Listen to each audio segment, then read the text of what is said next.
रिधिमा 32 साल की हैं, जयपुर की रहने वाली हैं। अब अक्टूबर के महीने में उन्हें कोविड हुआ था। इस दौरान उनके शरीर में भयानक दर्द रहता था, खासतौर पर कमर और जोड़ों में। कुछ समय बाद कोविड तो ठीक हो गया, पर कमर दर्द नहीं गया। रिधिमा बताती हैं कि 3 महीने के बाद भी उनके कमर में दर्द रहता है। जब वो सुबह सोकर उठती हैं तो ये दर्द और भी ज्यादा बढ़ा हुआ होता है। ज्यादा देर तक काम करने से और स्ट्रेन पड़ता है। ना वो देर तक बैठ पाती हैं, ना ही खड़ी हो पाती हैं। इससे वो काफी ज्यादा परेशान हो चुकी हैं। रिधिमा को लगता है कि ये दर्द कोविड के कारण ही है, क्योंकि इससे पहले उन्हें कभी भी कमर दर्द की शिकायत नहीं रही है। वो सिकाई, पेन किलर, एक्सरसाइज सब ट्राई कर चुकी हैं, पर कोई भी फायदा नहीं हुआ। अब उन्हें समझ में नहीं आ रहा कि वो क्या करें। रिधिमा चाहती हैं कि हम कोविड के बाद होने वाले कमर दर्द पर एक एपिसोड बनाएं। डॉक्टर से पूछकर बताएं कि ये क्यों होता है, इसका इलाज क्या है और ये दर्द कब तक रहता है। अब अगर आपको भी कोविड होने के बाद कमर में दर्द की शिकायत रहती है तो पहले ये जान लीजिए कि ये दर्द क्यों होता है। कोविड की बीमारी के कई लक्षण हैं, जैसे बुखार, शरीर दर्द, सांस, खांसी। पर यह देखा गया है कि कोविड की बीमारी ठीक होने के बाद और उसके दौरान बहुत सारे लोगों को सीवियर कमर का दर्द रह जाता है। ये कमर का दर्द कोविड के चलते हुए भी हो सकता है, एक्यूट इन्फ्लेमेशन की वजह से, जिसमें वायरस के अगेंस्ट जो इम्यून अटैक होता है उसकी जो एंटीबॉडीज होती हैं और जो उससे इन्फ्लेमेशन जनरेट होती है वो हमारी नसों पे, हमारे मसल्स पे, मांसपेशियों पे और कमर पे असर करती है। ये एंटी इन्फ्लेमेटरी दवाइयां खाने से बेहतर हो जाता है और कोविड का इन्फेक्शन खत्म होने के बाद अपने आप ही रिजॉल्व हो जाता है। पर कई लोगों को महीनों तक बैकएक चलता रहता है, कमर में दर्द चलता रहता है। उनमें से कुछ लोगों का दर्द सो के उठने के बाद बढ़ा हुआ मिलता है और कुछ लोगों का दर्द एक्सर्शन से बढ़ता है। तो जानते हैं कि दर्द क्यों होता है।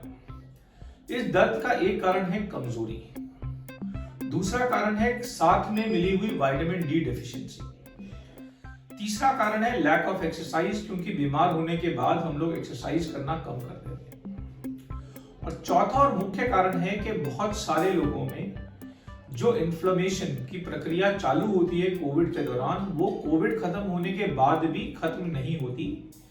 शरीर नए नए एंटीबॉडी बना के, ऑक्सीडेटिव स्ट्रेस करके और प्रो इन्फ्लेमेटरी साइटोकाइन जनरेट करके नसों पे, कमर की मांसपेशियों पे असर करता रहता है, जिससे कमर का दर्द बना रहता है।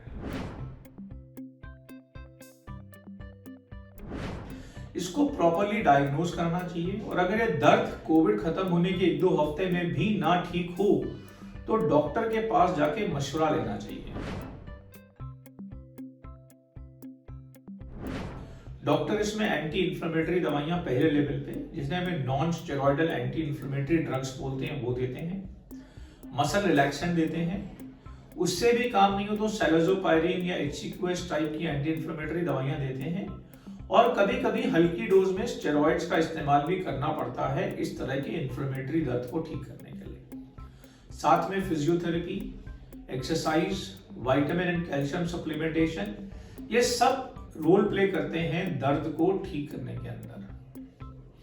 हम सबको रिक्वायर्ड है कि कोविड के साथ होने वाला कमर दर्द या उसके बाद होने वाला कमर दर्द या कमर दर्द ऐसे भी हमें ठीक करना है तो कमर को ताकत देने की एक्सरसाइज लगातार करें, अपना पोस्चर मेंटेन करें, ज्यादा देर बिना टेक की चीजों के साथ ना बैठें, विटामिन डी टेस्ट करवाएं, अगर उसकी कमी है तो विटामिन डी और कैल्शियम का सेवन करें, अपने आप को बहुत देर बैठकर लगातार स्ट्रेन ना करें, और अगर आपको कमर दर्द की बीमारी है तो उसको नजरअंदाज ना करें। ऐसा नहीं कि एक दिन एक्सरसाइज कर ली कुछ भी या फिजियोथेरेपी कर ली, उसको डॉक्टर से परामर्श करके ठीक से एक्सरसाइज, फिजियोथेरेपी और दवा करके ठीक से ठीक करें, ताकि वो एक क्रॉनिक बीमारी ना बने।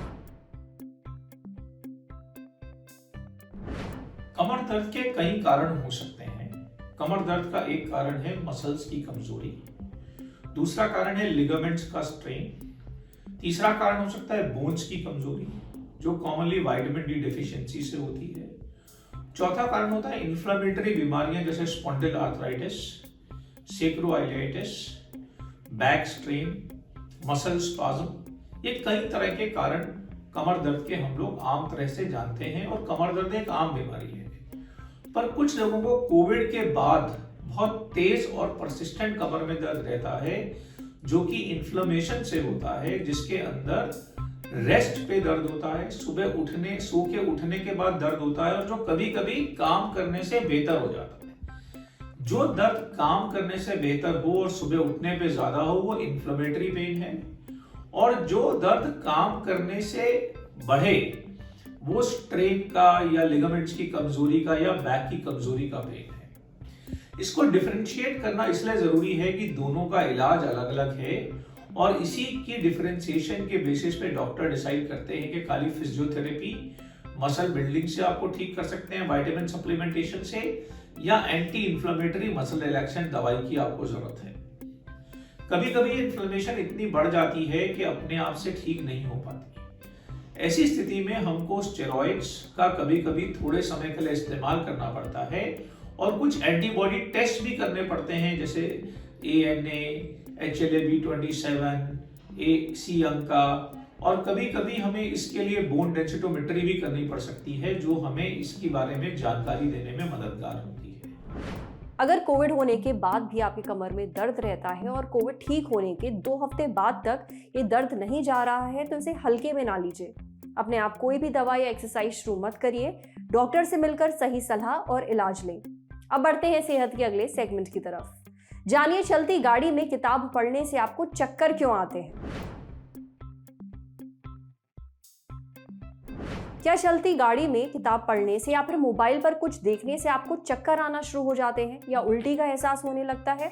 बहुत सारे लोगों को ये दिक्कत होती है। अब ऐसा क्यों होता है, ये हमें बताया डॉक्टर गोविंद ने।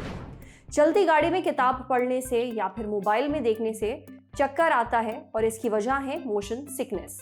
ऐसा इसलिए होता है क्योंकि हमारे शरीर में 3 ऐसी चीजें हैं जो किसी भी तरह के मूवमेंट को भाप लेती हैं। वो 3 अलग अलग तरह के मैसेजेस आपके ब्रेन को भेजती हैं। ये 3 हैं आपकी आंखें, आपके कान का अंदरूनी हिस्सा और सेंसरी नर्व्स।